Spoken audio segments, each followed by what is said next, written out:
आज अनामिका कविताओं की दुनिया में, साहित्य की दुनिया में अपना एक बड़ा नाम बना चुकी हैं और अंबर पर एक ऊंची उड़ान भर रही हैं। अच्छा, एक और बात है, बिना यूट्यूब, बिना सोशल मीडिया के ज़माने में मैं वायरल भी हुई हूँ। अच्छा। मैं पैरोडी लिखती थी, तो अच्छा। एक पैरोडी, कुछ मेरी लाइंस भी वायरल हुई उसमें। उसके लिए अपने आप को तैयार करना कि मैंने लिख तो अच्छा दिया लेकिन अब मुझे ऐसे बोलना है, यहाँ रुकना है, पॉजेस, ये कैसे अपने आप को ट्रेन किया? ये ट्रेंड भी पुरुषों के दिए हुए एक बहुत बड़े आघात के बाद हुआ था। मेरी इतनी बेइज्जती हुई, मैं संभल नहीं पाई। मंच के पीछे जाके मैंने अच्छा खासा रोया और उस दिन मैंने ये तय किया कि अब अनामिका अंबर को किसी संचालक की ज़रूरत नहीं। वो जो बात करेगी वो बात श्रोता सुनेंगे। अपनी पिच खुद बनानी है कि राजमहल को मंदिर कर दो, राजमहल को मंदिर कर दो, जब जनता को मिलो बुलावा, कहे के यूपी में बाबा है, यूपी में बाबा। तो मैंने बहुत आपका वायरल हुआ था उसमें। हाँ। बनाया जाता है ना कि महिला ही महिला की सबसे बड़ी दुश्मन है, हम एक दूसरे से जलते हैं, हम एक दूसरे की टांग खींचते हैं।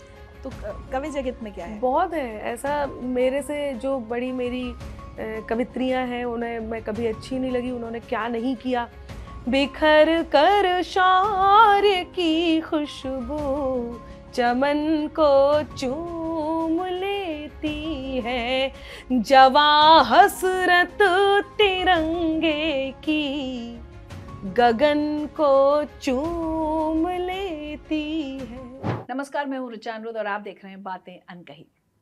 दुश्मन का हथियार नहीं कहलाएंगे, देश विरोधी धार नहीं कहलाएंगे, सरकारी कहलाना है मंजूर हमें, लेकिन हम गद्दार नहीं कहलाएंगे। ये पंक्तियां लिखी एक ऐसी कवित्री ने जो अपनी कविताओं के साथ साथ अपने मुखर अंदाज, बेबाकी और विवादों के लिए भी जानी जाती हैं। सरकारी कवि का तमगा ये ले चुकी हैं, लेकिन एक बात माननी होगी, पुरुषों के वर्चस्व वाले मंच पर इनकी प्रस्तुति बहुत शानदार और दमदार होती है। आज अनामिका कविताओं की दुनिया में, साहित्य की दुनिया में अपना एक बड़ा नाम बना चुकी हैं और अंबर पर एक ऊंची उड़ान भर रही हैं। लेकिन इस उड़ान की शुरुआत कब, क्यों और कैसे हुई, जानने के लिए आइए स्वागत करते हैं अनामिका जैन अंबर का। अनामिका, बहुत बहुत स्वागत है आपका। बहुत आभार, थैंक यू सो मच। सबसे पहले तो मैं इससे पहले बात शुरू हो, अनकही बात मैं ये कहूँगी कि मैं जहाँ बैठी हुई हूँ, मैं अपनी प्रेरणा के सामने बैठी हुई हूँ। और ये आपको इसलिए नहीं पता, इसकी दो कारण हैं। एक तो ये कि आप बुंदेलखंड से हैं। जी बिल्कुल। और दूसरा ये कि कहीं ना कहीं बहुत सारी चीज़ों में मैंने जो पाया है वो मुझे ऐसे लगा कि आपकी हर बात में या आपके अंदाज में या आपके जीवन के जो मतलब यात्रा रही है, उसमें कहीं कहीं खुद को पाया है। तो मुझे लगा वहीं से अपने आप को चुरा के और आगे बढ़ा दूँ। रही बात कविताओं की, तो मैं बहुत छोटी थी। मैं बुंदेलखंड से हूँ और बुंदेलखंड में वो एक ऐसी उर्वरा धरती है जहाँ से ऋचा अनिरुद्ध जी भी आती हैं, और वो ऐसी उर्वरा धरती है कि आप यदि एक पत्थर फेंक के मारेंगे तो जिसको लगेगा वो कोई ना कोई निकलेगा। वो चाहे हमारे यहाँ मैथिली शरण गुप्त, वृंदावन लाल वर्मा, बिल्कुल मेरे नाना जी भैयालाल व्यास, आपके नाना जी वीर हरदौल को जिन्होंने रेखांकित किया है, गाया है। तो वो उर्वरा धरती है और मैं उस उर्वरा धरती से आती हूँ। तो कोई ना कोई कौशल तो होना था, भगवान ने जो उपहार दिया है वो है कविता। और 8-9 साल की थी तो मैं कुछ ऐसे ही गाती थी, क्योंकि मेरे दादाजी कवि थे, लेकिन उनकी कोई रचना कभी देखने, सुनने, पढ़ने को नहीं मिली। अच्छा, उन्होंने कभी लिखा नहीं। करते हैं अपना। हाँ। आशु कवि थे, तुकबंदी में बातें करते थे, ऐसा सब बताते हैं। गांव बताता है, परिवार वाले बताते हैं। तो ये गुण तो आना था, गुण आया भी है। और 8-9 साल की थी तब मैं करती भी थी। तो वो परंपराओं की धरती ललितपुर, जहाँ पे लगातार कवि सम्मेलन होते थे, तो कवियों को देख के मन में आता था कि मंच पे मैं भी हूँ, मैं भी अपनी बात बोलूँ, मैं भी कविता करूँ। पर कविता के नाम पे तो 2-4 शब्द थे बस, कुछ और था ही नहीं। पर लोगों ने, मेरे जो और कवि हैं, उन्होंने बताया कि ये जो तुम कर रही हो ये कविता है, तुम्हें मंच पे आना चाहिए। मेरे यहाँ के एक कवि हैं पंकज जयनंगार जी, जो मेरे गुरु भी रहे हैं। तो उन्होंने एक बात बोली कि अनामिका के पास जब पहला मंच था तो 3rd क्लास कविता के साथ 1st क्लास प्रस्तुति थी। ये मेरी शुरुआत अपनी थी। पहली कविता याद है आपको? बहुत अच्छे सुनाइए। से, पर वो वही बात है। कोई बात नहीं, हम थर्ड क्लास कविता सुन लेंगे। तो वो अच्छा, एक और बात है, हाँ। बिना यूट्यूब, बिना सोशल मीडिया के ज़माने में मैं वायरल भी हुई हूँ। अच्छा। मैं पैरोडी लिखती थी, तो अच्छा। एक पैरोडी, कुछ मेरी लाइंस भी वायरल हुई हैं उसमें। लेकिन उससे पहले वो सुनाती हूँ जो थर्ड क्लास तो नहीं कहूँगी क्योंकि वो माँ के लिए लिखी है, लेकिन ये है कि भावों की कलियां संजोकर, आंखों में आंसू को लेकर, हे माँ दर पे तेरे आई हूँ, इस जन्म में नर्तन को पाकर। तो ये 8 साल की बच्ची ने लिखा था। हाँ। और उसके बाद जब मैं 14 साल की हुई तो पहली एक कविता जो शहीद के बेटे की दीपावली, मैंने बहुत सुना है उसके बारे में। हाँ, वो अब आज मेरे लिए सौभाग्य का विषय ये है कि वो कविता आजकल नाटिकाओं के रूप में स्कूल, सभी ज़्यादातर स्कूल में उसको नाटिकाओं के रूप में प्रस्तुत किया जाता है। ये आपने 14 साल की उम्र में ये लिखी मैंने थी? 14 साल सुने? के। मैं कोशिश करूंगी कि 3 मिनट में इसको खत्म कर दूं, क्योंकि उसको मंच पे सुनाती हूँ तो बड़ी प्रस्तुति होती है। एक 8 साल का बेटा जिसके पिता शहीद हो गए हैं, वो ये नहीं जानता कि उसके पिता अब लौट के नहीं आएंगे। माँ मौन स्तब्ध आंगन में बैठी है, दृश्य आपके बीच है, गीत प्रारंभ कर रही हूँ कि चारों तरफ उजाला पर अंधेरी रात थी, जब वो हुआ शहीद उन दिनों की बात थी।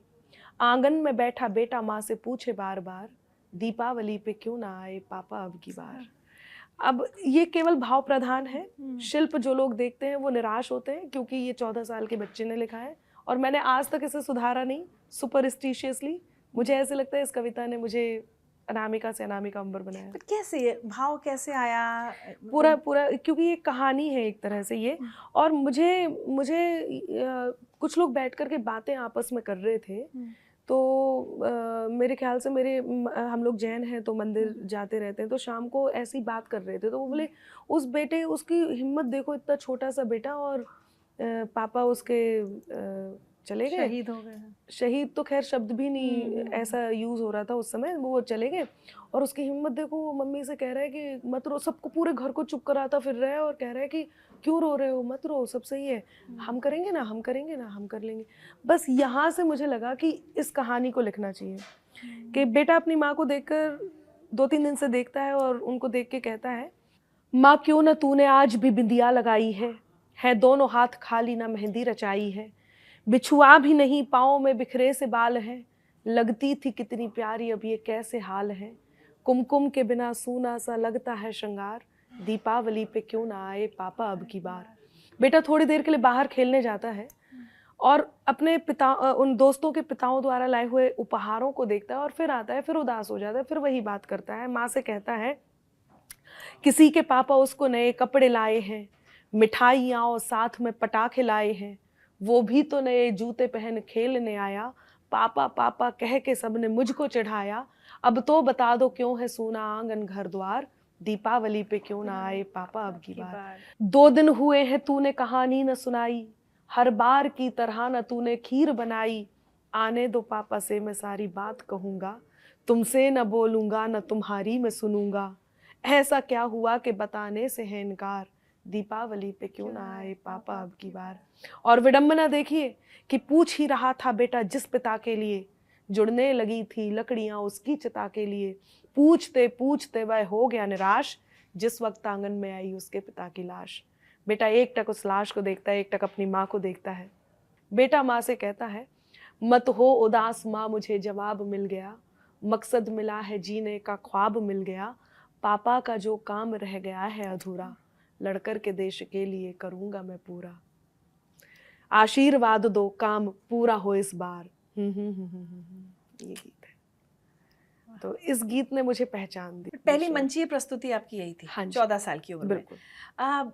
एक होता है लिखना कि आप लिखते बहुत अच्छा है, लेकिन फिर वो मंचीय प्रस्तुति, हाँ, वो छोटी सी अनामिका कितनी डरती होगी, कितनी नर्वस होती होगी। और पुरुष प्रधान, जो मैंने पहले कहा कि पुरुषों का वर्चस्व है उस मंच पर और आज तक है, तो उसके लिए अपने आप को तैयार करना कि मैंने लिख तो अच्छा दिया लेकिन अब मुझे ऐसे बोलना है, यहाँ रुकना है, पॉजेस, ये कैसे अपने आप को ट्रेन किया? ये ट्रेन भी पुरुषों के दिए हुए एक बहुत बड़े आघात के बाद हुआ था।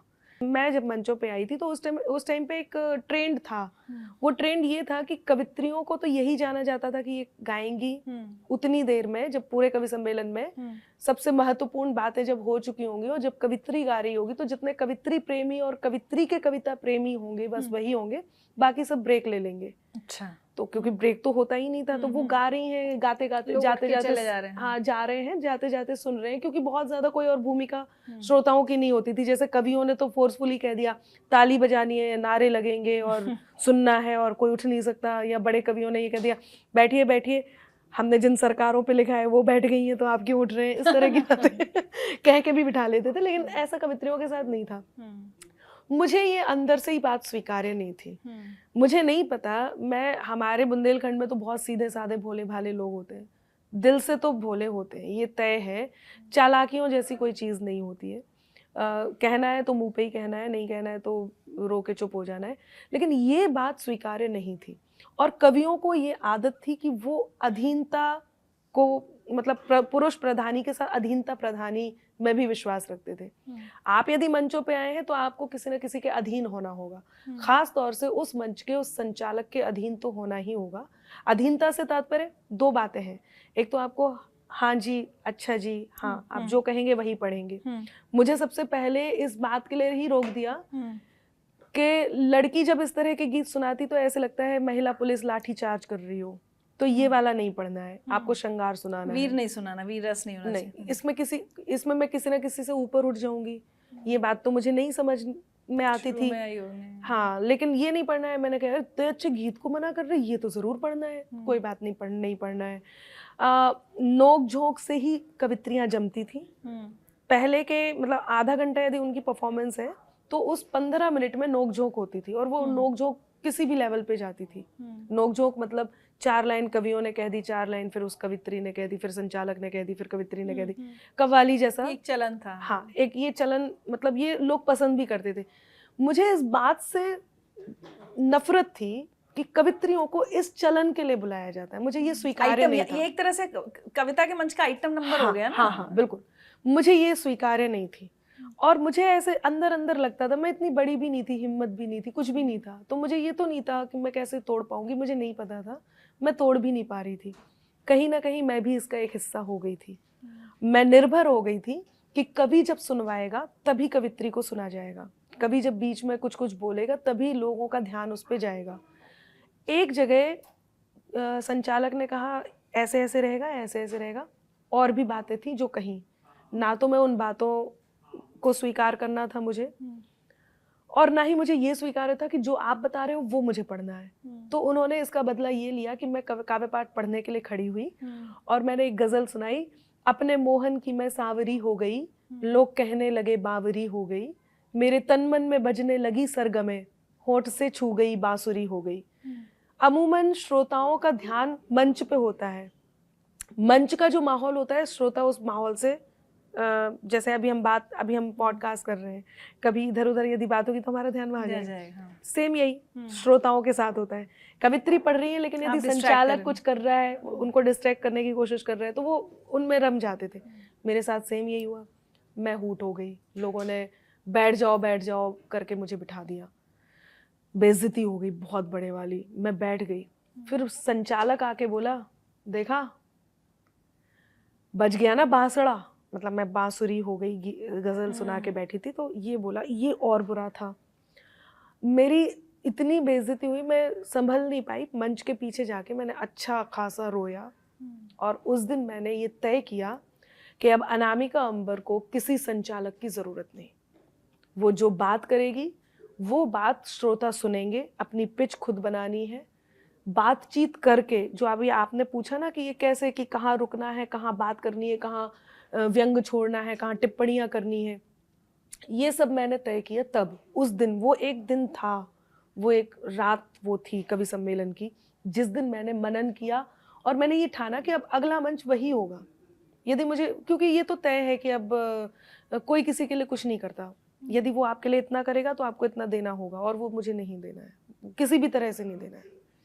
तो अपना बातचीत करूंगी, अपनी पिच बनाऊंगी, संचालक की कोई ज़रूरत नहीं है, कोई नोक झोंक नहीं करनी। मन होगा तो करूंगी, नहीं हो मन हुआ करा भी, मन होगा तो करूँगी, नहीं तो नहीं करना। और उसके बाद फिर मैंने ये शुरू किया और धीरे धीरे ये होने लग गया कि बड़े बड़े कवि, मतलब जो बहुत बड़े बड़े कवि, वो भी, उनको भी लगने लगा कि कहीं ना कहीं अनामिका जब प्रस्तुति दे देती है तो कहीं वो फीके पड़ जाते हैं, तो फिर उन्होंने बचने लग गए मेरे साथ मंच साझा करने से। अनाउंसमेंट कर दिया, ऑर्गेनाइजर ने कहा ये चाहिए, नहीं फिर आप उन्हीं को रख लो। अच्छा, ये भी हुआ। हाँ, मैं वही आपसे पूछना चाहती थी, सुभद्रा कुमारी चौहान, महादेवी वर्मा, एक लंबी लिस्ट है इस जी। देश की कवयित्रियों की। उस देश में आज भी मंच पर एक महिला, एक कवयित्री को संघर्ष करना पड़ता है अपनी पहचान बनाने के लिए? अभी भी है, और हमें ये इस चीज़ को बहुत बार फेस करना होता है। अभी 2 दिन पहले मैं कवि सम्मेलन में थी, वहाँ पे भी परेशानी हो रही थी, तो लोगों ने कहा वंस मोर, और मैंने जब उनको, भाई हमारे श्रोता हैं, मैं श्रोताओं के कारण हूँ, मैंने सुनाना शुरू कर दिया। पीछे बैठे बड़े कवि, स्वघोषित, कई बार तो अभी आजकल तो हमारे स्वघोषित भी बहुत कवि हैं, तो कुछ बड़े कवियों ने कहना शुरू कर दिया समय बहुत हो रहा है। परेशानी ये नहीं है कि समय बहुत हो रहा था या लंबा कार्यक्रम खींचा, परेशानी ये है कि ये औरत होके इसकी हिम्मत कैसे हो रही है कि ये जम रही है, लोग इसे सुन रहे हैं। स्त्री होके इसकी हिम्मत कैसे हो गई कि ये पुरुषों की तरह प्रस्तुति दे रही है।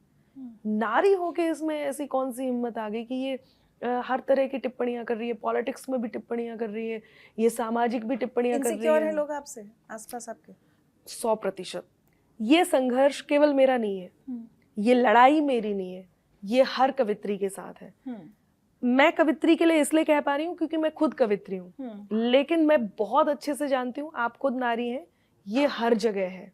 क्योंकि आप यदि बराबर चल रहे हैं तो ठीक है, पीछे चल रहे हैं तो बहुत ठीक अच्छा है, बहुत अच्छा है, लेकिन आप जरा सा भी एक कदम आगे हैं तो वो जो मतलब संसार का नियम ही कह लूं या कुछ भी कह लूं, या पुरुष प्रधान, मैं केवल अपने देश के लिए नहीं कह रही, मुझे लगता है पूरे संसार में है, वो जो एक सतत ईगो है, जो स्थायी ईगो है, सतत नहीं स्थायी ईगो है, वो क्लैश करता ही है। ये बात हजम होती ही नहीं है। विरले ही लोग होंगे जो रेस्पेक्ट करते हैं, जिन्होंने शायद अपने परिवार में स्त्रियों की रेस्पेक्ट देखी होगी या शुरू से करते आए होंगे या उन्हें स्वीकार करते आए होंगे। स्वीकार तक नहीं करते तो बहुत बड़ी बात है कि उस बात को सम्मान भी कर दें। ये हर जगह है और अभी तक है।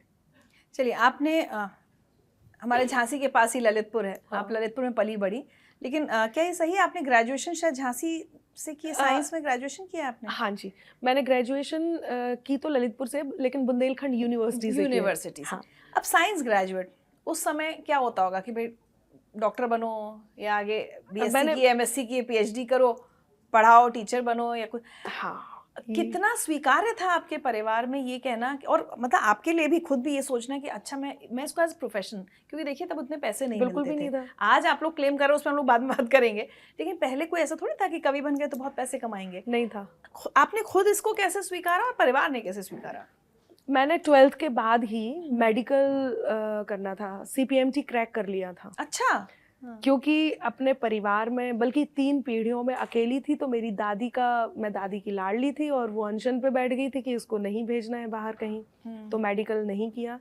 बुंदेलखंड यूनिवर्सिटी से ग्रेजुएशन किया, जीवाजी यूनिवर्सिटी से पोस्ट ग्रेजुएशन किया, और उसके बाद फिर मेरठ आके जब शादी हो मतलब ग्वालियर में, बता दूं ग्वालियर पता जीवाजी यूनिवर्सिटी ग्वालियर से मैंने पोस्ट ग्रेजुएशन किया, और उसके बाद वहीं पे मैंने PhD भी शुरू कर दी थी, और फिर उसके बाद उसको कंप्लीट मैंने मेरठ आके रुड़की से, मदरहुड यूनिवर्सिटी से, रुड़की से मैंने उसको कंप्लीट किया। तो मैं PhD होल्डर हूँ, क्योंकि साइंस में, हाँ, क्योंकि थ्रू आउट क्लास टॉपर थी, तो मन था, और बिल्कुल बहुत मन था कि डॉक्टर भी बन जाऊं, बहुत मन था प्रोफेसर बन जाऊं, क्योंकि मेरे पापा लॉयर हैं, तो बहुत मन था कि उस लाइन में भी चली जाऊं, वकील या जज कुछ भी, और करना भी था। लेकिन उन सब से ऊपर था कविताओं का मन।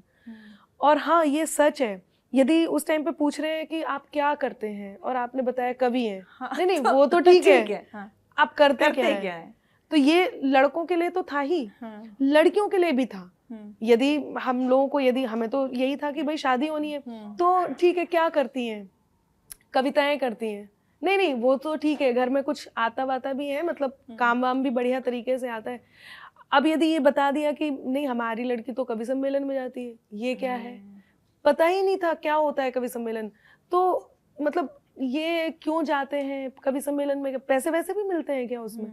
हाँ पैसे वैसे मिलते, कितने मिल जाते हैं, इतने हो जाते हैं। अरे इससे तो सिलाई बुनाई कढ़ाई बढ़िया अपनी क्लास व्लास खोलो, कोचिंग वोचिंग करो, उसमें ज़्यादा मिल जाएगा। लेकिन अब कौन बताए कि जो अंदर का कवि है उसको भी तो जिंदा रहना है।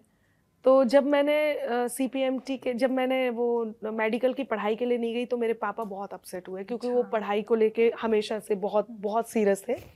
मम्मी को कोई खास इससे मतलब नहीं था और परिवार में किसी को कोई मतलब नहीं था। पापा अपसेट हुए और उन्होंने धीरे से फॉर्म भर दिया मेरा ग्रेजुएशन का, कि अब इसने ये नहीं किया तो साल बर्बाद नहीं होना चाहिए। फिर मैंने जब ग्रेजुएशन किया तो फिर पापा ने कहा कि अब क्या करना है। मैंने कहा कविताएं। बोले नहीं, मेरे कहने से पोस्ट ग्रेजुएशन कर लो, क्योंकि मार्क्स बहुत अच्छे आते थे, पढ़ाई में मन भी रहता था। तो मैंने पोस्ट ग्रेजुएशन भी कर लिया, PhD भी करनी चाहिए, कर लेते हैं। इसी बीच में BTC में भी नाम आ गया था, तो मेरी 3 बार सरकारी नौकरी भी लगी। गॉड। लेकिन तब तक क्योंकि पैसे इतने मिलने लग गए थे, जितने लोगों को मिलते थे ना उसमें ज्यादा मेरे होते थे, डिमांड भी लगती थी। तो वो एक रोशनी थी जो मुझे हमेशा ये कहती थी कि अनामिका कुछ कर लेगी। और हाँ, कुछ कवियों का इसमें योगदान भी है। मैं नहीं भूलूंगी, मैं बेशक ही इस बात को कह रही हूँ कि हाँ वो अधीन करना चाहते थे, ये तो है, लेकिन उनका कुछ ये योगदान भी रहा है कि जब मैं पोस्ट ग्रेजुएशन कर रही थी तब एक शो शुरू हुआ था वाह वाह सब टीवी पे। अच्छा। शैलेश जी ने उसको शुरू किया था, सुभाष काबरा जी ने, फिर उसके बाद अशोक चक्रधर जी ने, बाद में वाह वाह क्या बात है शैलेश जी ने कर लिया था। तो उधर कुछ ऐसे लगने लग गया था कि इसमें है, इसमें स्कोप है, धीरे धीरे ये ग्लैमराइज भी हो सकता है। मुझे लोग ट्रेंड सेटर कहते हैं। मैंने सबसे पहला ट्रेंड ये तोड़ा कि कवित्रियाँ साड़ी पहन के और बड़ा मतलब नीचे सर करके बड़े प्यार से अदब से बड़े सॉफ्ट वॉइस में बात कहती थी। मैंने ये ट्रेंड तोड़ा कि अपना ऐसे पूरा ढक के, भाई उसके लिए कुछ भी पहनना पड़े, मैं ये नहीं कह रही मैंने कुछ वेस्टर्न पहना, लेकिन ढका होना चाहिए। साड़ी में थोड़ा लगता था कुछ दिख रहा है ये वो। कवियों के कमेंट्स भी सुने हुए थे। अच्छा। जो वो बोलते थे, उससे मैं बहुत घबराई हुई थी। तो अपना पूरा ढक ढका के बढ़िया तरीके से और हाथ वाथ फेंक के बड़ी बड़ी बातें करके अपना कविता करनी है, ये मैंने सोचा था और मैंने ये किया भी। तो ये एक क्रांति अनामिका लेकर के आई और ये लगा कि ये होना चाहिए। फिर मैंने कहा इसमें पैसे भी मिलने लग गए, तो अब नौकरी की तो कोई जरूरत नहीं है। इतने मिलने लगे थे आपको? कि इतने तो नहीं मिल रहे थे, लेकिन आशा, मजा आ रहा था। हाँ, कार्यक्रम बहुत मिलने लग गए थे। मैं एक महीने में 30 दिन के एक महीने में 34 कार्यक्रम कर रही थी, ऐसे कि एक दिन में 2 भी कर रही हूँ। कोलकाता साइड में जो कार्यक्रम होते हैं वो एक दिन में 3 भी होते हैं, सुबह भी होता है, दोपहर में भी होता है, शाम को भी 2 प्रोग्राम हो जाते हैं। तो मैं बहुत भागम भाग कर रही थी, मुझे बहुत मजा भी आ रहा था। मुझे लग रहा था कि ये है, इसमें मुझे वो किरण दिख गई थी, वो आशा की किरण दिख गई थी, जिसमें पेमेंट बढ़ाते जा रही थी, लोग मानते जा रहे थे। 100 रुपए बढ़ाते जा रही थी, 200 बढ़ाते जा रही, 1,000 बढ़ाने शुरू कर दिए, लोगों ने मानना शुरू कर दिया। मुझे लगा हाँ मैं वो बात बता रही थी, इसमें कवियों का योगदान है। कुछ कवियों ने अपना पेमेंट भी बढ़ाया, अपना रुतबा भी बढ़ाया और इस ट्रेंड को बदला कि कवि का मतलब लंबा सा झोला टांगे हुए हैं, गरीब से दिख रहे हैं, हाँ, पागल से कह रहे हैं कि कुछ भी बोलते हैं, ऐसा ये ट्रेंड चेंज किया। तो फिर मुझे लगा कि मैं कर सकती हूँ। पढ़ती भी हैं साहित्य, क्योंकि अब लिखना है तो उतना पढ़ना भी चाहिए। पढ़ाई कैसी रहती है? पढ़ाई देखिए, क्योंकि मैं जब तक मैंने ये कविताओं के शोज नहीं किए थे तब तक पढ़ रहे थे, क्योंकि बिना पढ़े आप नहीं लिख सकते। और मेरा पूरा विश्वास गोष्ठियों में है। मेरा पूरा विश्वास गोष्ठियों में इसलिए है कि मेरा मानना ये है कि गोष्ठियाँ होनी बहुत ज़रूरी हैं, उसमें आप सीखते हैं। कविताएं गॉड गिफ्ट होती हैं, नो डाउट, लेकिन व्याकरणिक, आपको छंद का ज्ञान होना, रदीफ काफ़ी है ये पता होना, गज़लें कैसे कहीं जाएंगी वो सब होना, उसके लिए आपका गुरु होना बहुत ज़रूरी है। वही मैं पूछूं, क्योंकि साइंस की पढ़ाई के साथ ये फिर ये सब कैसे आया? मैंने कहा ना, वो सब रॉ आता है आपके पास, लेकिन ये सब सीखने के लिए पाठशाला जैसा कुछ होना चाहिए। तो वो पाठशाला गोष्ठियाँ होती थी, उसमें तरही मिसरे दिए जाते थे, कभी आलोचनाएं भी करते थे। अब आजकल तो लोगों को इन सब से कोई मतलब ही नहीं है। आजकल यदि आपने किसी को कह दिया इस शब्द को ऐसे नहीं ऐसे करो तो बुरा मान जाते हैं। पर हम लोगों को ये संस्कार भी दिए गए थे। हमारे साइड ये था, एक हफ्ते में एक बार या एक महीने में 2 बार गोष्ठियाँ होती थी। हम उस गोष्ठी में जाते थे, नई नई गज़लें, नई नई बातें सुनाते थे। तो इनके लिए हमें पढ़ना भी होता था। हमें गुरु हमारे कह देते थे भाई पढ़ना चाहिए, ये पढ़ो, वो पढ़ो, गोपाल दास नीरज जी को पढ़ो, आप कुंवर बेचैन जी को पढ़ो, और भी बड़े बड़े साहित्यकार हैं, या जिनके जैसा आपको लिखना है उन्हें पढ़ो, उन्हें सुनो। थोड़े ही दिनों बाद तो यूट्यूब भी प्रचलन में आ गया था, तो सुनने को भी मिल गया था, और कभी हर जगह मिल भी जाते थे, क्योंकि उनको तब पता नहीं था ना कि इससे पैसे वैसे भी आते हैं। तो कोई कॉपीराइट का चक्कर नहीं था, किसी भी चैनल पे कोई भी कभी मिल जाते थे, तो उनको खूब सुनते थे। और मुशायरे भी मैंने बहुत किए हैं। धीरे धीरे विचारधारा चेंज हुई, कविताओं का जो अभी आपने जिस बात से शुरुआत की थी उस तरह की कविताएं आई, तो लोगों ने कहीं से सरकारी कवि आई जाते हैं उस पॉइंट पे। सरकारी कुछ कवि लोगों ने बुलाना बंद कर दिया, कुछ लोगों को लगा ये तो किसी एक ही तबके की कवि है, कुछ लोगों को लगा ये बीजेपी की कवित्री हैं, कुछ लोगों को लगा ये तो हिंदुत्व की बात करती हैं, इसका मतलब ये है कि ये तो बीजेपी वाली है ना। ये यदि हिंदुत्व की बात कर रही हैं तो इन्हें गंगा जमुनी तहजीब से कोई मतलब ही नहीं है। तो लोगों ने अपनी धारणाएं बनाई, और कार्यक्रमों के भी वो वर्गीकृत हो गए। कुछ इस वाले मंच पे जाएंगी, इस पे नहीं जाएंगी, इस पे नहीं जाएंगी, इस पे जाएंगी, इस तरह से होने लग गया। सोनपुर मेले में आपका कार्यक्रम हाँ, क्या कैंसिल कर दिया गया था?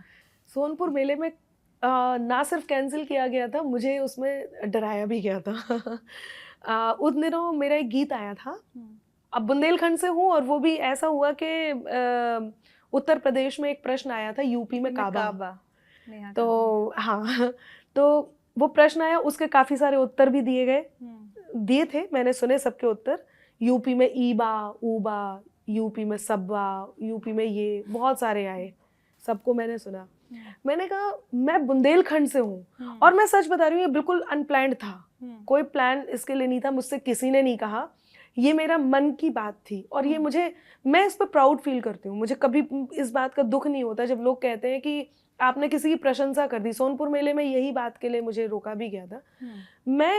मैं गौरवान्वित हूँ कि मैंने ये बात कही, उसका कारण भी है, वो बुंदेलखंड जिसकी तरफ कभी किसी ने देखा ही नहीं था, उस बुंदेलखंड में आज हथियारों की फैक्ट्री है। वो हथियार जो सैनिकों के काम आ रहे, कॉरिडोर वहाँ पे इसकी हथियारों की मतलब चित्रकूट के आसपास जो हमारे हैं बड़े बड़े शास्त्रागार हैं, वो बुंदेलखंड जहाँ पर केन और बेतवा के जोड़ से पानी की उस किल्लत को ख़त्म किया गया, जिस किल्लत को लेकर के हम सुन के हम बड़े हुए हैं, कभी बाढ़ कभी सूखा।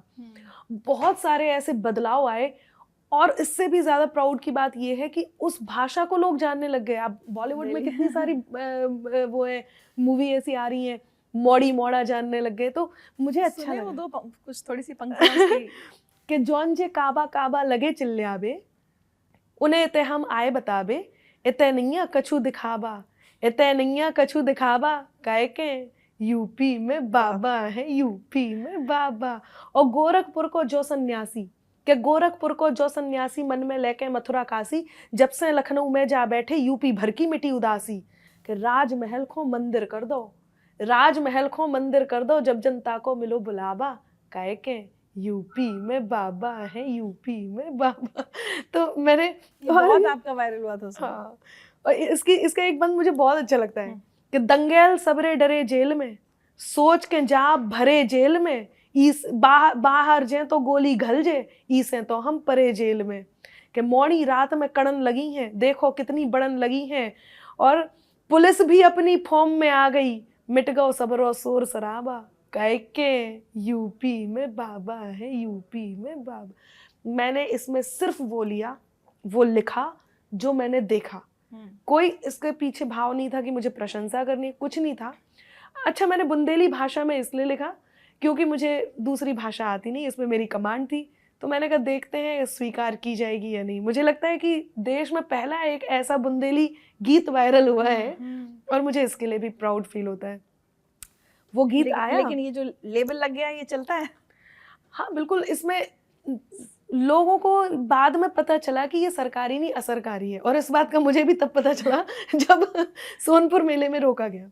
वहाँ पे क्या हुआ कि लोगों को लगा कि अनामिका आएगी तो यही गीत सुनाएगी, उस सरकार को मंजूर नहीं था। तो मैंने बोला मैं ऐसा कुछ भी नहीं करूंगी, ये ऑन डिमांड था कि भाई कोई यदि कह रहा है तो ही सुनाऊंगी, मैं यहाँ पे क्यों सुनाऊंगी। मैं देशभक्ति की बात करूंगी, श्रृंगार की बात करूंगी, हास्य की बात करूंगी, मैं कवित्री हूँ, कवि सम्मेलन में कविताएं ही करूंगी, यहाँ कोई राजनीति नहीं करनी है। उसके बाद भी इतने ऊपर से मुख्यमंत्री से लेकर के प्रशासन से लेकर के सब ने मुझे मना किया। मेरे पास रिटन में एक लिख करके भी आया कि आपको इस एग्रीमेंट पे साइन कीजिए कि आप ऐसी कोई बात नहीं कहेंगी मंच पे। मैंने उसमें योगी आदित्यनाथ की तारीफ नहीं करनी है। नहीं, मैंने उसमें, अच्छा मुझे कोई बुराई भी नहीं है, मुझे नहीं करनी थी, क्यों करनी है भाई, मैं कवि सम्मेलन करूंगी, पर उसमें एक लाइन और लिखी थी, राष्ट्र की बात भी नहीं करनी है। अब राष्ट्र की बात क्यों नहीं करनी है? राष्ट्र की बात करूंगी तो किसी की प्रशंसा होगी, किसी के अगेंस्ट बोला जाएगा, तो वो बात मुझे स्वीकार्य नहीं थी। राष्ट्र की बात नहीं करनी है। फिर उन्होंने, अब सरकारी पे भी आ जाते, यदि सरकारी कवित्री होती तो आप ये बताइए फिर सरकार को क्यों दिक्कत होती, चाहे वो सरकार कहीं की भी है, सरकारी आदमी तो सरकारी होता है ना, फिर तो वो तो फिर सरकार के लिए होता है। ऐसा तो है नहीं कि इस सरकार के लिए उस सरकार के लिए नहीं है, तो ये भी गलत है। सरकारी वरकारी कुछ नहीं है, सिंपल सी बात है कि किसी भी बात पर होती शिकायत हो तो हो जाए, जो ठाना है करेंगे हम, हिमाकत हो तो हो जाए, न गद्दारी नहीं गद्दार अब मंजूर है हमको, न गद्दारी नहीं गद्दार अब मंजूर है हमको, सलामत देश हो मेरा, बगावत हो तो हो जाए। बगावत की और आ गई, क्योंकि पीछे से कुछ कहना होता नहीं है। मेरा मानना ये है, निष्पक्ष जो होते हैं वो बेकार होते हैं, आपका एक पक्ष होना चाहिए। मैं इस समाज का हिस्सा हूँ, मुझे वोट देने का अधिकार भी है और किसी एक सरकार को चुनने का भी अधिकार है, और क्योंकि उनके किए हुए कार्यों का हम मेरे पे भी प्रभाव पड़ता है। मेरी जिम्मेदारी ये है, बेशक ये है कि मैं समाज का दर्पण रहूं, और मैं इस जिम्मेदारी को निभाती भी हूँ, लेकिन मेरी जिम्मेदारी ये बिल्कुल भी नहीं है कि निष्पक्ष होके हर सरकार के बटन को जाके दबाऊं, ताकि हर जगह से काम भी तो मिलेगा फिर। लेकिन तो ये गलत है। तो मैंने उसके लिए बहुत कुछ सुना भी है, बहुत कुछ सहा भी है, और उसके बाद भी मैं गौरवान्वित हूँ कि मैंने ये कहा, क्योंकि बात में कुछ बात हो, वो बात होनी चाहिए, जीत होनी चाहिए या मात होनी चाहिए। पीठ पीछे कुछ भी कहना तो बहुत आसान है, सामने से कह सको औकात होनी चाहिए। तो मैं तो कहूंगी जो मुझे कहना है। एक बात बताइए, मैंने एक और देखा, आपने अपने योगी जी के लिए और भी कुछ लिखा है। एक क्या था वो, धर्म और शासन, हाँ। क्या था वो, थोड़ा सा फिर मैं सवाल पूछूंगी। वो मैंने लिखा है, और वो मैं उस बात से सहमत भी हूँ। मैंने कहा ना, मैंने बहुत कुछ सहा भी है, बहुत कुछ सुना भी है लोगों ने। अब ये यहीं से ले लेते हैं कि मेरे बुंदेलखंड को किसी ने कभी नहीं देखा। मुझे इस बात से खुशी है कि हमारे बुंदेलखंड, हाँ, बिल्कुल बिल्कुल बिल्कुल, ये सहमत, हमारे तो आप मेरी बात से सहमत होंगे। हमारे बुंदेलखंड को कभी जाना भी नहीं जाता था, आज बुंदेलखंड बुंदेलखंड बुंदेलखंड हो रहा है। आपको एक बहुत ज़रूरी बात भी बताती हूँ, मुझे नहीं पता आपने कितनी बुंदेली भाषा को बोला है या आपके साथ वाले बोलते थे। हम लोग जब, क्योंकि बुंदेली परिवेश में पले बड़े हुए, तो हमें इतनी अच्छे से हिंदी नहीं आती थी। हम जब लोगों में बैठते थे स्कूल में, कॉलेज में, तो मुंह से कोई ना कोई शब्द ऐसा निकल ही जाता था जो बुंदेली को रिप्रेजेंट करता था। अब वो निकल गया तो हम झेप जाते थे कि आय हाय, ये तो बड़ी गलती हो गई, हम तो हमने पता नहीं हमने क्या ही अपराध कर दिया। आज मैं बुंदेली बोलते हुए प्राउड फील करती हूँ, मुझे अच्छा लगता है। ये जो हिम्मत दी है, ये जो भाषा को भी और ये जो बुंदेलखंड वासियों को भी ये जो सौगात मिली है, इस सौगात के लिए हम क्यों ग्रेटफुल ना हो। और कई विवादों में घिर कर भी पुनः समर्थन पा गए, सब काबा काबा करते रह गए, बाबा फिर से आ गए। इसका अर्थ तो यही है कि अनामिका ने जो लिखा उसको जनता ने स्वीकारा। और मैंने कहा कि सिंहासन को भोग बनाया सत्ता के हर भोगी ने। गा के सुनाइए, आप अच्छा गाती हैं। कि सिंहासन को भोग बनाया सत्ता के हर भोगी ने, लोकतंत्र को रुग्ण किया हर राजनीति के रोगी ने, सत्य सनातन और न्याय की डोर थाम कर हाथों में, सत्य सनातन और न्याय की डोर थाम कर हाथों में, धर्म का शासन किया प्रतिष्ठित, धर्म का शासन किया प्रतिष्ठित, भारत भर में योगी ने धर्म का शासन किया प्रतिष्ठित, भारत भर में योगी ने। ये आपने योगी जी के सामने गाया है एक दिन बिल्कुल मंच पे? हाँ जी, मैंने उन्हें बताया है कि हम लोग क्यों इस बात को अप्रिशिएट करते हैं। और मैंने कहा ना, वो अप्रिशिएशन बहुत थोड़े से टाइम के लिए था, वहीं के लिए था, लेकिन उसके बाद जो सुनने को मिलता है बहुत सारी चीज़ों में, जो कहने को, मैं डटी हुई हूँ और मैं डटी रहूंगी, क्योंकि मैंने जो कहा है, जो लिखा है, वो बिल्कुल सही है। अच्छा एक बात बताइए, तो ये बीच में फिर अभी शिवपाल यादव की पार्टी से कैसे जुड़ गई थी? जब आपकी विचारधारा पूरी यहाँ की लग रही है, बीजेपी, योगी जी, तो ये शिवपाल यादव हाँ, मैं वाला- बताती हूँ, उसका हाँ। अभी कारण है। देखिए, ये सब अब हुआ है। शिवपाल जी की जब पार्टी, उस टाइम पे क्या हुआ था, जब मुलायम सिंह जी की सरकार थी, और बहुत कवियों को वो बहुत सम्मान भी देते थे और कवि सम्मेलन भी बहुत होते थे। मुझे तो एक बार का दृष्टांत भी बहुत अच्छे से याद है, जिस समय निर्भया की घटना घटी थी, 2012 और उस टाइम पे मैं एक कविता पढ़ती थी कि पायल की छन छन से छन के खन के मन कंगन, ओस की बूंदें हैं हम लड़की, मन है एक दर्पण। तो उसमें वो पूरा निर्भया को समर्पित था। और आप ये देखिए कि सामने मुख्यमंत्री जी बैठे हुए हैं, पूर्व मुख्यमंत्री मुलायम सिंह यादव जी। मैं इस गीत को पढ़ रही हूँ, इसकी भूमिका भी बना दी मैंने, और उस टाइम पे इसकी भूमिका में मैंने एक बात भी कह दी थी, और मैं वही सैफई महोत्सव में पढ़ रही हूँ इस कविता को। और वो हुआ था कि एक बयान इनका आया था, लड़के हैं गलती हो जाती है। लड़के हैं, लड़कों से गलतियां हो जाती हैं। तो जिस समय मैं इस गीत की भूमिका बना रही थी कि आज भी देश में इस प्रकार की घटनाएं घट जाती हैं, कहीं सरकार मौन हो जाती है, और दामिनी जैसे केस हो जाते हैं, पिता और पुत्र अपने घर की बेटियों को उन जगहों से निकलने से रोकते हैं जहाँ नजरें चुभ रही होती हैं, लोग कहते हैं लड़कियां वस्त्र ऐसे पहनती हैं। मैं पूछना चाहती हूँ उन लोगों से कि उस 5 साल की, उस 10 साल की, उस 12 साल की, उस किसी भी उम्र की लड़की ने ऐसा क्या पहना था जिसे देखकर वात्सल्य की जगह वासना ने जन्म लिया। और कुछ तो बड़े नेताओं ने ऐसी ऐसी बातें भी कह दी हैं कि लड़के हैं, लड़कों से गलतियां हो जाती हैं। मैं एक गीत समर्पित करती हूँ, पिन ड्रॉप साइलेंस, पहली ताली आती है उन्हीं की। मैंने कहा ये क्या हो रहा है। तो हम बात कहते थे, हमें नहीं पता, हम नहीं ध्यान रखते थे कि हमें किसके सामने क्या कहना है। आज भी हम यही करते हैं, क्योंकि कवि सम्मेलन, सैफई महोत्सव या और भी महोत्सव होते थे, और शिवपाल जी ने भी कवि सम्मेलन करवाए हैं, हम उनके कवि सम्मेलनों में खूब गए भी हैं। उत्तर प्रदेश के कवि सम्मेलन होते थे। ऐसे ही एक कवि सम्मेलन में उन्होंने अनाउंस कर दिया कि मेरठ हापुड़ की जो हमारी सीट रहेगी वो हम अनामिका अंबर को देना चाहते हैं। अच्छा। उस टाइम पे मैं एक कवित्री के साथ लिपस्टिक का शेड डिस्कस कर रही थी। आई वॉज नॉट नोइंग कि मेरा नाम अनाउंस हो। मैंने कहे किस बारे में? बोले कि वो आपको सांसद का टिकट दिया गया है, टिकट घोषित हो गई है। मैंने कहा मेरठ हापुड़ के लिए? मैं बहुत टेंशन में आई। उस समय मेरे कवि थे, अरुण जी थे, चिराग जी थे, सौरभ सुमन जी थे, बहुत सारे कवि थे मंच पे। भाई बधाई हो, ये तो बहुत बढ़िया हो गया। मैं बहुत देर तक तो अपने उसमें आपे में ही नहीं थी, मुझे समझ में ही नहीं आया था ये हुआ क्या। थैंकफुल भी, मैंने कहा थैंक यू। लगभग 15 दिन तक घर पे ये उपापोह चलती रही। सब लोग मुझे इसके एडवांटेजेस डिसएडवांटेजेस गिनवा रहे थे। विचारधारा क्या होती मुझे ये पता ही नहीं था। मुझे नहीं, मेरी ये किस साल की बात है? 2019 की बात है। मैं तैयार ही नहीं थी इस बात के लिए।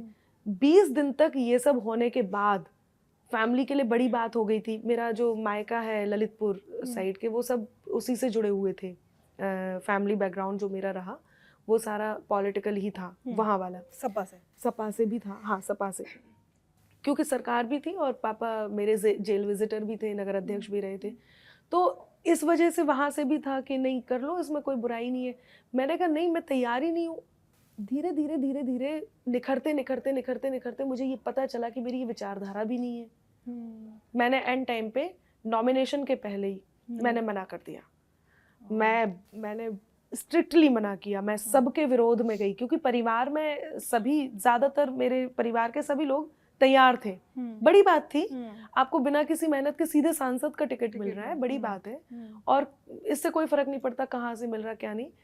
लेकिन मैं किसी भी तरह से तैयार नहीं थी, किसी भी तरह से। मुझे मेरी विचारधारा से लेके किसी भी बात का कोई अंदाज़ा नहीं था। अल्टीमेटली मैंने कहा मैं नहीं करना चाहती, मुझे अपनी कविताएं ही करनी है। और मैंने फाइनल डिसीजन लिया, रातों रात फिर नाम दूसरा मेरठ से लिया गया और मैंने छोड़ दिया। आज अगर बीजेपी आपको टिकट ऑफर करेगी कभी तो ले लेंगी? हाँ, मैं बिल्कुल ज़रूर लूँगी। उसके कई सारे कारण भी हैं और उसके कारण कुछ तो ये भी है कि क्योंकि मैं इस विचारधारा के पूरे तरह से समर्थन में हूँ। ये वही हो रहा है जो मैं चाह रही हूँ। और इस चीज़ में कई बार थोड़ा सा इस बात से रहता है कि राजनीति में कैसे जाएं, हम लोग तो इस तरह से किस तरह से करेंगे, हमें तो कुछ पता ही नहीं है। हाँ, इस बात से कई बार मन विचलित होता है। लेकिन दूसरी बार ये भी है कि ये तो तय है, आपकी बात वज़नदार तभी होती है जब आप किसी कद या पद पे होते हैं। वरना वही बात कोई रिक्शे वाला कह रहा है, कोई नहीं सुनेगा। वही बात मंच से अनामिका अंबर कह रही है तो सुनी भी जाएगी। और यदि वही बात मंच से नहीं सुनी जा रही लेकिन पार्लियामेंट में सुनी जा रही है, विधानसभा में सुनी जा रही है, और बात आपको लग रहा है कि ज़रूरी है, सुनानी है, तो फिर वहाँ तक का सफ़र भी तय किया जाएगा। बिल्कुल लूँगी। एक बात बताइए, लिखने का, प्रस्तुति करने का, डिजिटल मीडिया आने के बाद कि अब तो रील्स बन रही हैं। हाँ, वो इतनी लंबी शायद हो सकता है 10 मिनट की कविता कोई सुने ना सुने, लेकिन वो 30 सेकंड्स की एक रील। बिल्कुल। कितने फ़ायदे हैं साहित्य को, कितने फ़ायदा हुआ है इससे और कितना नुकसान हुआ है आपको लगता है? देखिए, साहित्य को फ़ायदा तो इसलिए नहीं हुआ, मतलब कम इसलिए आपकी हुआ। रीच तो बढ़ी है, आपको आज ज़्यादा लोग जानते हैं बिकॉज ऑफ सोशल मीडिया। ये साहित्यकार को हुआ है, साहित्य को नहीं। देखिए, साहित्य को तब भी, अब भी और आगे तक भी एक वर्ग है, एक विशेष वर्ग है जो साहित्य पढ़ना, लिखना और उसको स्वीकार करना चाहता है। चाहे आप डिजिटल मीडिया के दृष्टि से देखें, चाहे केवल मंच की दृष्टि से देखें, चाहे केवल लेखन और पाठन की दृष्टि से देखें, वो जो पर्टिकुलर वर्ग है, पर्टिकुलर स्फेयर है, केवल वही लोग हैं जो साहित्य को स्वीकारते हैं, साहित्य को पढ़ना चाहते हैं, साहित्य को प्रेम करते हैं। अब होता क्या है, यदि उनको भी डिस्ट्रैक्ट कर दिया जाए किसी कारण से, उनके भी रास्ते इतने सुलभ कर दिए जाए कि साहित्य के नाम पे केवल रील मिल जाए, मतलब मैं साहित्य प्रेमी हूँ, मैं उसके लिए मशक्कत कर रही हूँ, मुझे एक किताब पढ़नी है, मुझे दुष्यंत कुमार जी को जानना है, मुझे उनकी किताब पढ़नी है, मैं अपने एफर्ट्स करूँगी और पूरा का पूरा वो किताब मेरे पास होगी जो मुझे पढ़नी चाहिए। अब थोड़ा सा आलस भी आ जाता है, साहित्यकार भी हूँ, उन्हें चाहती भी हूँ, लेकिन रील में मैंने देखा अच्छा 2 लाइन बढ़िया सी मिल गई, साथ में अच्छा ये भी मिल गया, मेरा काम इतने में ही हो गया। तो नुकसान मुझे लगता है ज़्यादा हुआ है। अच्छा, रही बात साहित्यकार की, तो हाँ, साहित्यकार को इस बात से फ़ायदा हुआ है, उन साहित्यकारों को जो किसी गांव खेड़े में थे या जिन्हें कोई नहीं बुला रहा था, या जो कहीं कई बार जैसे हम लोग राजनीति का शिकार बने, हमें मंचों पे नहीं स्वीकार किया जा रहा है, जिनको मंच नहीं मिल रहे हैं, जो अपनी बात नहीं कह पा रहे हैं, उनकी एक रील वायरल हो जाती है। एक रील वायरल हो गई तो फिर तो उनको लोग सुनना भी चाहते हैं, उन्हें बुलाते भी हैं। इस तरह की जो वार्ताएं होती हैं, उस वार्ता में बैठकर उनके बारे में भी जानते हैं। तो फायदे, यदि मैं इसका आकलन करूं या औसतन कोई बात इसकी रखूं, तो ये है कि हाँ, फायदे भी हुए हैं, नुकसान भी हुए हैं। लेकिन वो जो बात थी, वो बात अभी नहीं है। वो जो रास्ता था, वो जो 4 दिन तक केवल वायरल रह के, वायरल का मतलब तो यही है ना कि बस वायरल हुए, खत्म। यदि आप कितने भी ऊंचाई तक जाइए, आप खत्म है। लेकिन जो लेखन में है, जो पाठन में है, जो किताब में है, जो किताब को जाकर के पढ़ने में, और जो यहाँ आकर के बस जाने में है, जो यहाँ बस जाने में है, वो स्थायी है, वो होना बहुत ज़रूरी है। कैसे समझाएंगी नई पीढ़ी को ये, जिसके पास टाइम नहीं है? हाँ, जिसके पास टाइम नहीं है। मैं फिर कह रही हूँ कि नई पीढ़ी में भी जो लोग इस वर्ग को, जो वर्ग है, जो इस साहित्य को जानना चाहता है, अपने अंदर रखना चाहता है, वो कहीं ना कहीं इस रास्ते को नहीं चुनेगा। वो इस रास्ते को ही चुनेगा कि उसको भी लगेगा, चाहे भले ही ठीक है आप नहीं है किताब का चलन जा चुका है, कोई बात नहीं, लेकिन आपको और भी चीज़ें हैं जो आपको मिल रही हैं, आपको पढ़ने के लिए, आप कंप्यूटर पे भी पढ़ रहे हैं, आप स्क्रीन पे भी पढ़ रहे हैं, पढ़ने के लिए मिल रही है, वो पढ़ना नहीं छोड़ेगा, वहाँ पे भी जाके क्या पढ़ेगा। एक्सपीरियंस होता है आपका नई पीढ़ी के साथ, जैसे आते होंगे जो कवि समय, आपको लगता है कि ये पढ़ लिख रहे हैं ये बच्चे, ये पीढ़ी? देखिए मैं इसको बहुत सकारात्मक रूप में कहने वाली हूँ। मैंने एक चीज़ देखी है कि वो यदि नई पीढ़ी यदि कॉपी कर रही है, आपसे प्रभावित है और आपने इतनी मेहनत की है, आप यहाँ तक पहुँचे बहुत मेहनत के, बहुत अनुभवों के साथ, बहुत सारी चीज़ों के साथ। अब मैं चाह रही हूँ कि मुझे तो ऋचा अनिरुद्ध जी बनना है, मुझे तो सीधे आके यही सब करना है। यदि मैं ऐसा कर रही हूँ सिर्फ आपसे प्रभावित होके आपको कॉपी कर रही हूँ, तो मैं आपसे हमेशा एक कदम पीछे ही रहूँगी। कॉपी हूँ ना, ओरिजिनल से एक कदम पीछे। कॉपी तभी कर पाऊँगी जब आप करेंगे, तब उसके बाद ही कर पाऊँगी, पीछे रहूँगी। लेकिन आपको मैं प्रेरणा मानती हूँ, उसके बाद जो मेरे अंदर कौशल है मैं उस कौशल के साथ चलती हूँ, तो मैं वही करूँगी, मैं अनामिका अंबर ही बनूंगी, ऋचा अनिरुद्ध जी की प्रेरणा के साथ, अनामिका अंबर अपनी पहचान के साथ। नई पीढ़ियाँ बहुत समझदार है, नई पीढ़ी जो आ रही है बेहद समझदार है, इनमें लेखन की क्षमताएं बहुत हैं और बहुत अलग क्षमताएं हैं। यदि वो बड़े शायर की शायरी का चरबा नहीं कर रही है, तोड़ मरोड़ के अपनी तरह से बात नहीं कह रही है, तो वो लोगों तक पहुंच भी रही है, लोग उन्हें स्वीकार भी कर रहे हैं, वो अपनापन लेकर के आ रही, अपना तरीका, अपना अंदाज लेकर के लोगों तक आ रहे हैं, लोग उन्हें सुन भी रहे हैं। बहुत अच्छे लिखने वाले लोग भी आ रहे हैं। एक और महत्वपूर्ण बात, छंद, दोहे, इनके बहुत जानकार लोग भी आ रहे हैं और ये नई पीढ़ी कर भी रही है। ये एक बड़ी इंटरेस्टिंग चीज़ देखिए, अभी बात करते करते आपसे ध्यान आ गया, मैंने क्योंकि एक व्यक्ति को मैं पर्सनली जानती थी, उनकी लिखी हुई कुछ लाइंस हमारी सोसाइटी के व्हाट्सएप ग्रुप में आई। ये कह के ये गुलजार ने लिखी है। कई बार आपने देखा होगा कि उसे आपकी वो पंक्तियां होंगी, वो कोई कह देगा ये जावेद अख्तर ने लिखी है, बड़े नामों का इस्तेमाल हो जाता है और मुझे बहुत बुरा लगता है कि वाकई जिसने लिखी थी वो व्यक्ति तो कहाँ खो गया। और ये व्हाट्सएप पे पूरा, अब आप कहाँ कहाँ रोकोगे, किस किस को रोकोगे? कितना बड़ा कंसर्न है। कभी आपके साथ ऐसा हुआ कि आपकी कविताएं किसी और के नाम पर चल गई? देखिए, बड़े कवियों के साथ तो एक अच्छी बात ये है, जो प्रसिद्ध है उनके साथ एक अच्छी बात ये है कि वो पहले ही सोच लेते हैं, ये जन जन की हो गई, उन्होंने अपने पूरे के पूरे उसको जी लिया होता है। दिक्कत ये होती है, हमारे कवि कुनबे में भी ऐसे ऐसे लोग हैं जो छोटे कवियों की अच्छी कविताओं को बिना उनका नाम कोट किए सुना देते हैं। दुख वहाँ होता है जब किसी नए नए पूरे मेहनत से अपने अपने अलग तेवर के साथ, अपने अलग अंदाज के साथ, अपने अलग कौशल के साथ वो 4 पंक्तियां जनरेट की हैं और उन 4 पंक्तियों को बिना नाम लिए आपने कोट कर दिया कवि सम्मेलन में, फिर आपके नाम से व्हाट्सएप ग्रुप में वो जा रही हैं। ये सबसे बुरा है और ये कवि झेल रहे हैं। मेरे साथ यही हुआ है। हाँ, मेरे साथ कई बार ऐसा हुआ है।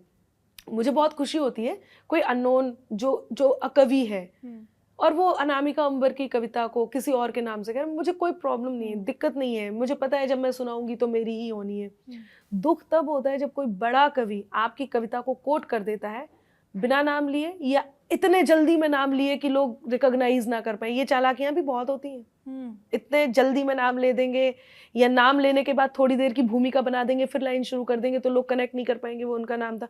बहुत होता है, तो फिर उसके बाद बहुत दुख होता है। ये हो रहा है। मैंने बहुत पहले 2 शेर कहे, एक पूरी गजल कही थी आपसे कि कुछ सुनाइए जो ऐसे किया गया जिसके साथ। मेरे साथ मुझ पर विश्वास नहीं हुआ। बड़े कवि हैं एक, उनको कि अनामिका ऐसा कुछ लिख सकती है, तो जब मैंने अपनी ये गज़ल सुनाई तो उस गज़ल का एक शेर जो उनसे हजम नहीं हो रहा था कि इतनी छोटी बच्ची ये शेर कह सकती है, कई लोगों को बुला बुला के सुनाया, देखो देखो ये शेर कहा है। उनका टोन ये था, टोन भी और टोंट भी ये था कि देखो इन्होंने कहा है, मतलब कोशिश करो समझने की कि ये कहाँ से आया है इनके पास। और वो शेर यूं था कुछ, मतलब पहले सुनाती हूँ फिर वो शेर आएगा कि तुमने जब से मेरे गुलशन से गुजरना छोड़ा, तुमने जब से मेरे गुलशन से गुजरना छोड़ा, खुशबुओं ने भी फिजाओं में बिखरना छोड़ा, खुशबुओं ने भी फिजाओं में बिखरना छोड़ा। और शेर है, मेरी आंखों में जमी बर्फ पिघल सकती थी। आज हम जो बात कर रहे हैं ना, नई पीढ़ी, मैं उस समय वही नई पीढ़ी थी जो नई बात लेके आई थी कि मेरी आंखों में जमी बर्फ पिघल सकती थी, धूप ने क्यों मेरे आंगन में उतरना छोड़ा। वाह क्या बात। धूप ने क्यों मेरे आंगन में उतरना छोड़ा। ये गजल के वो दो शेर थे जिनके लिए बुला बुला के सुनाया गया। मैं ये तो समझ गई थी अनामिका तुमने कुछ अच्छा लिख दिया लेकिन आज तक भी नहीं पकड़ पाए वो क्योंकि वो अनामिका की ही थी, उन्हें स्वीकारना ही पड़ा। अब एक बात बताइए, आजकल आप बहुत चलन हो गया है, जैसे आप अपनी विचारधारा की बात करें, कवियों की भी एक विचारधारा हो गई है, कवि किसी किसी पार्टी में या तो शामिल हो जाते हैं या उसकी तरफ झुकाव दिखता है। कवि जगत में कितनी राजनीति है, कवियों के बीच में कितनी राजनीति? कवि जगत में बहुत राजनीति है और मैं उस राजनीति से निकला हुआ जीता जागता वो उदाहरण हूँ जिसने कवियों की छाती पे अच्छा खासा डांस किया है और मुझे तो देखते ही लोगों को प्रॉब्लम हो जाती है, क्योंकि वही बात है, राजनीति में मैं कभी उनकी राजनीति में षड्यंत्र में जो होता है ना उसमें घिर नहीं पाई। मैंने खुद को हमेशा निकाल के रखा, चाहे वो हिम्मत से, चाहे लड़के, चाहे बगावत करके, चाहे अशिष्टता करके। हमारे यहाँ के एक कवि को मैं बहुत अशिष्ट लगती हूँ, अब उन्हें अशिष्ट, भाई पैर भी छूती हूँ, प्रणाम भी करती हूँ, उनका रेस्पेक्ट भी करती हूँ, लेकिन अशिष्ट क्यों हूँ? इसलिए कि मैंने उनकी अधीनता स्वीकार नहीं की। नाम लेना चाहेंगे आप कवि? बहुत सारे कवि हैं, नाम तो सब समझ ही जाएंगे, तो हमारा मतलब मेरा मन बहुत कर रहा है कि मैं बता भी दूं, लेकिन अब धीरे धीरे क्या हुआ ना, उनको देखा देखी सभी के लिए अशिष्ट हो गई, तो अब पहले एक नाम था, अब कई सारे नाम हो गए। तो इस युग में काफी ऐसे कवि हैं जिनको लगता है कि मैं अशिष्ट हूँ। और घूम फिर के बात वही आती है, पुरुषों को लगता है कि एक महिला अशिष्ट है। हाँ बिल्कुल, क्योंकि मैंने अधीनता स्वीकार नहीं की, क्योंकि मैं आपके सामने ज्यादा जम गई, क्योंकि आपके सामने आयोजक ने ये कह दिया हमें वो कवित्री भी चाहिए, बस यही, और तो मैंने कुछ नहीं किया। और क्या किया मैंने? आपको जवाब दे दिया, आपसे ये आपको नहीं कर दिया, आपको की बात में हाँ नहीं मिलाई, बस यही, सच बोल दिया, यही बस, और कुछ नहीं है। और महिला कवित्रियों के आपस में, महिला कवित्रियों का तो देखिए, महिलाओं में मुझे ऐसे लगता है कि ऐसे बनाया जाता है ना कि महिला ही महिला की सबसे बड़ी दुश्मन है, हम एक दूसरे से जलते हैं, हम एक दूसरे की टांग खींचते हैं, तो कवि जगत में क्या है? बहुत है ऐसा। मेरे से जो बड़ी मेरी कवित्रियां हैं उन्हें मैं कभी अच्छी नहीं लगी, उन्होंने क्या नहीं किया। सबसे बड़ा दुख तो मुझे तब हुआ जब चरित्र को लेकर के भी बात कही और कविताओं को रेखांकित किया। यदि कोई कविता की कोई पंक्ति किसी से मिल गई तो व्हाट्सएप ग्रुप में बड़ी कवित्रियों ने, कथित बड़ी कवित्रियों ने कुंठाग्रस्त हो करके उन पंक्तियों को लोगों तक पहुंचाया। सबसे ज्यादा जो बात कही वो चरित्र की बात कही, और मुझे बहुत दुख होता है ये बताते हुए भी और बहुत दुख होता है ये कहते हुए भी कि आप नारी होकर के आपको ये समझना चाहिए कि कम से कम इस तरह की कोई बात, इस तरह की बात जबरदस्ती क्रिएट नहीं करनी चाहिए। किया मुझसे, मेरे मंचों पे मुझसे मेरी बड़ी कवित्रियों ने बिल्कुल स्वीकार नहीं किया। मैं पिछले 2 दशक से मंचों पे हूँ, मैं मेरी कवित्री बहनों को बहुत स्वीकार भी करती हूँ और मैं मंचों के माध्यम से, मैंने जो शो किया था जी न्यूज़ पे, कवि युद्ध 2.5 साल चला, लगभग 350 कवियों को उसमें पढ़ाया। उसमें बार बार कवित्री सम्मेलन भी करती थी, कवित्रियों को भी बुलाती थी और मैंने बहुत कवित्रियों को बुलाया, उसमें मौके भी दिए हैं। तो मैंने कभी ऐसा नहीं, ये प्रतिस्पर्धा रही नहीं कि मैं यदि मंच पे हूँ तो दूसरी कवित्री नहीं आनी चाहिए, लेकिन कवित्रियों ने ऐसा किया, उन्हें उनकी सत्ता लुटती हुई दिखाई दी, अनामिका आ गई मैं लुट गई, ऐसा रहा। अब क्या करना चाहती हैं आगे, क्या सपना है अभी अनामिका, या जहाँ पहुँचना था, जो सोचा था अपने बारे में, क्या वो मुकाम हासिल कर लिया आपने? देखिए, मैं एक बात कहती हूँ अक्सर कि सृष्टि के निर्माण में जो साझेदारी कर सकती है, शिव शक्ति को, शक्ति शिव को शिवकारी कर सकती है, तो पुरुषों जैसा बनने में यूं निज मौलिकता क्या खोना, कोई नहीं कर सकता है जो वो नारी कर सकती है। मैं हर वो चीज करना चाहूंगी जिसमें पुरुषों को ऐसे लगता है कि नारी नहीं कर सकती। आपने कहा ना आप क्या करना चाहेंगे? हाँ, यदि मुझे राजनीति का अवसर मिला तो मैं वहां पे भी जाना चाहूंगी। मैं एक बहुत बड़े शो के साथ कवियों को, कविताओं को मास भी बनाना चाहूंगी। और सबसे पहले मैं ये जरूर बताना चाहूंगी कि आप गलत समझते हैं कि नारी कुछ कर नहीं सकती। तो मुझे कवियों को ये बताना है। कवियों को ये लगता है मैं उनको, वो अपने पुण्य का अंश नहीं देना चाहते। बिना किसी गलती के कुछ कवियों को केवल इसलिए सजा मिली है कि वो मंचों पे अच्छा कर रहे हैं। ये बुरा हुआ, ये गलत हुआ। मैं इस बुराई को, इस गलत को ये बताना चाहती हूँ कि ये गलत है। अब कैसे बताऊंगी, वो धीरे धीरे जैसे जैसे रास्ते मिलते जाएंगे करते जाऊंगी। खुश है जहाँ तक पहुंची है? हाँ, मैं बहुत इस यात्रा को लेकर खुश है? बिल्कुल खुश हूँ, क्योंकि मुझे अमूमन ये सुनने को मिलता है, जो भी कवित्री आती है, कुछ नामों में से एक नाम अनामिका भी होता है, जो वो चाहती है हमें अनामिका अंबर बनना है। मैं खुश हूँ। एक रैपिड फायर करें आपके साथ? हाँ, क्यों नहीं, जरूर। क्योंकि नहीं तो बातचीत तो हमारी चलती रहेगी। हाँ। एक शब्द जो आप कहें कि वो आपको डिफाइन करता है। शक्ति। आपका पसंदीदा कवि या कवियत्री कौन है? कुंवर बेचैन जी। स्टेज या स्टूडियो? स्टेज। अगर आप आज 20 साल की अनामिका को कोई सलाह देना चाहेंगी तो क्या होगी? जो चीज़ आपने 30 साल में आपको समझ में आई, वो चीज़ आपको 20 साल में समझ में आ जानी चाहिए थी। और मैं यही सलाह देना चाहूँगी। क्या है वो चीज़? हाँ, वही मैं सलाह देना चाहूँगी कि हर किसी पे विश्वास नहीं करना चाहिए आपको।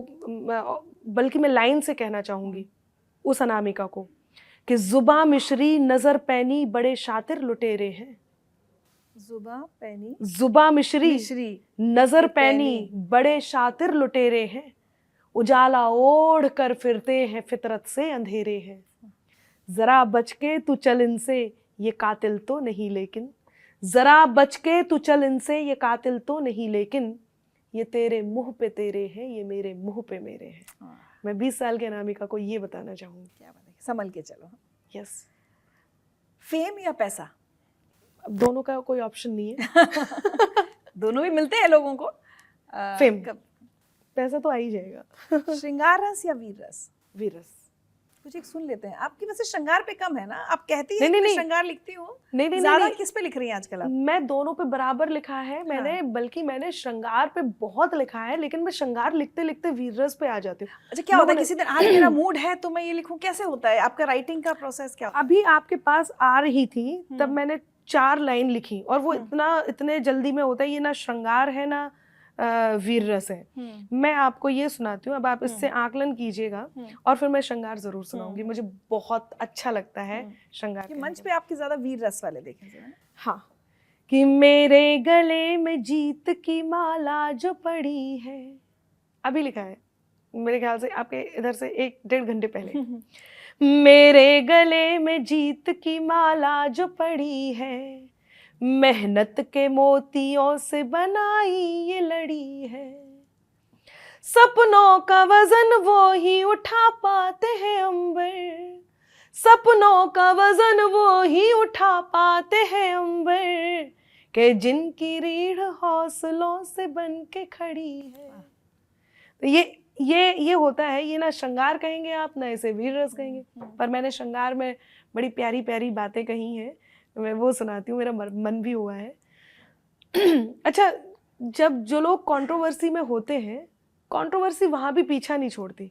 मैंने श्रृंगार की बात कही और इसमें भी लोगों ने मुझे बड़ा समझाया। मैं तेरे नाम हो जाऊं, तू मेरे नाम हो जाए, मैं तेरा दाम हो जाऊं, तू मेरा दाम हो जाए। न राधा सा न मीरा सा विरह मंजूर है मुझको, न राधा सा न मीरा सा विरह मंजूर है मुझको, बनूं मैं रुक्मणी तेरी तू मेरा श्याम हो जाए। क्योंकि मेरा मानना ये है कि हिंदुस्तान में प्रेम को यदि आपको अंत तक पहुंचाना है, मतलब उसको परिवार के साथ, मतलब अच्छे से उसको अंत तक पहुंचाना है, तो वो शादी ही है। अब मुझे लगता है कि न राधा सा न मीरा सा विरह मंजूर है मुझको, बनूं मैं रुक्मणी तेरी तू मेरा। कितना लड़कियां यही तो चाहती हैं, कहती भी यही है। और समाज में अब तक भी सबसे बड़े रिश्ते की पूजा होती है तो वो प्रेयसी और प्रियवर के रिश्ते की पूजा होती है, लेकिन स्वीकार्य केवल परिणय का बंधन है। आप देखिए, स्वीकार्य ही नहीं है वो रिश्ता जिसकी हम पूजा करते हैं। आप यदि किसी को बहुत प्रेम करते हैं तो बात बहुत सरल है, लेकिन कह नहीं पाते लोग, जो मैं कह रही हूं। जो कानों तक नहीं पहुंचे वही अल्फाज मत होना, जिसे दिल जान ना पाए कभी वो राज मत होना। है मुमकिन गलतियों से गलतियों का भी तो हो जाना, है मुमकिन गलतियों से गलतियों का भी तो हो जाना। मुझे तुम कुछ भी कह लेना मगर नाराज मत होना। मुझे लगता है श्रृंगार में मैंने जो लिखा है वो बहुत आसपास से गुजरा हुआ है, बहुत ही अनुभवों से। हाँ बिल्कुल। और जब एक ही प्रोफेशन में दो लोग हों तो उनमें से एक बहुत बड़े वाले प्रेमी को ये भी कहना होता है, जो तुम जाते हो तो सुख के सभी आधार जाते हैं, फकत तुम तक हमारी जिंदगी के द्वार जाते हैं। जरूरत ही नहीं उस जीत की जिसमें नहीं हो तुम। मुझे लगता है प्रेम में इससे बड़ा कुछ नहीं किया जा सकता।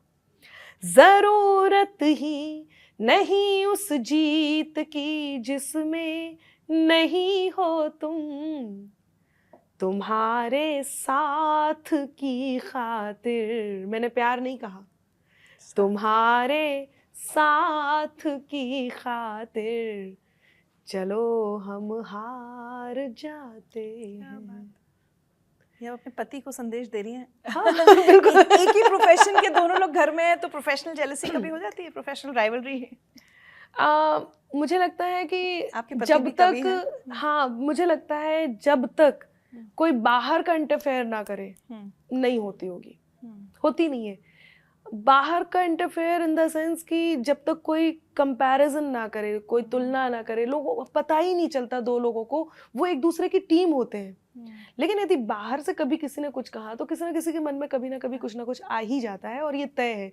ऐसे में समझदारी ये है, आप एक दूसरे के साथ हैं, फैमिली है, बच्चे हैं, सब साथ हैं आप, तो समझदारी ये है कि बाहर की किसी भी बात को, बाहर के किसी भी व्यक्ति के मंसूबे को, उसकी बात को आप अंदर आने ही ना दें, बिल्कुल ना आने दें। चलिए चलते चलते मेरा आखिरी सवाल आपसे, कोई आज 14 साल की बच्ची जो कवियत्री, बड़े होकर कवियत्री बनने का सपना देखती हो, मंच पे प्रस्तुति देने का सपना देखती हो, उसको अनामिका जयनंबर क्या सलाह देंगी?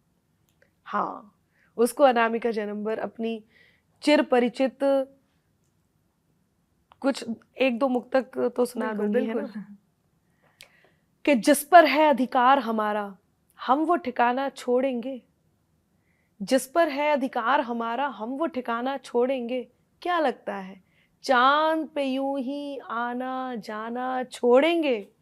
तो जलन है जिसकी फितरत यारो उसको जलन मुबारक हो, जलन है जिसकी फितरत यारो उसको जलन मुबारक हो। हम तो अंबर कभी ना अपना हंसना हंसाना छोड़ेंगे। मिटाकर मुझको रख देने की हसरत को भी देखूंगी। आपने कहा ना कि आप क्या सलाह देना चाहते हैं उन लोगों को जो लोग मेरे जैसे यदि संघर्ष कर रहे हैं या इधर आना चाह रहे हैं। तो कुछ बड़े जो आपको रोक रहे हो या आपको ऐसे लग रहा है कि आप किसी के कारण रुक सकते हैं, तो उनको ज़रूर बोलिए कि मिटाकर मुझको रख देने की हसरत को भी देखूंगी। खुदा खुद को जो समझे उनकी ताकत को भी देखूंगी। और मुकद्दर को मेरे तय करने वालों आज ये सुन लो, मोहब्बत को भी देखूंगी मैं नफरत को भी देखूंगी। क्या बात है, बहुत बढ़िया। मोहब्बत को भी देखूंगी मैं नफरत को भी देखूंगी। और एक बात मैं आज आपके शो में ज़रूर कहना चाहूँगी, यदि आपने, कुछ लोग ऐसे होते हैं जिनको लगता है कि वहाँ वो बात नहीं कह पाई, बाद में आकर के लगता है यार मैं ये भी कह सकता था, मैं ये भी कह सकती थी, मैं ये जवाब दे सकती थी। हम कई बार अपने भोलेपन में या कई बार सामने वाले के रेस्पेक्ट में कुछ नहीं बोल पाते, लेकिन अंदर अंदर रहता है। तो बिल्कुल इस बात से परेशान होने की ज़रूरत नहीं है। आपका योद्धा, यदि आप युद्ध नहीं कर पाए, कमज़ोर रह गए, वो योद्धा आपका है और वो इस बात को ज़रूर देख लेता है।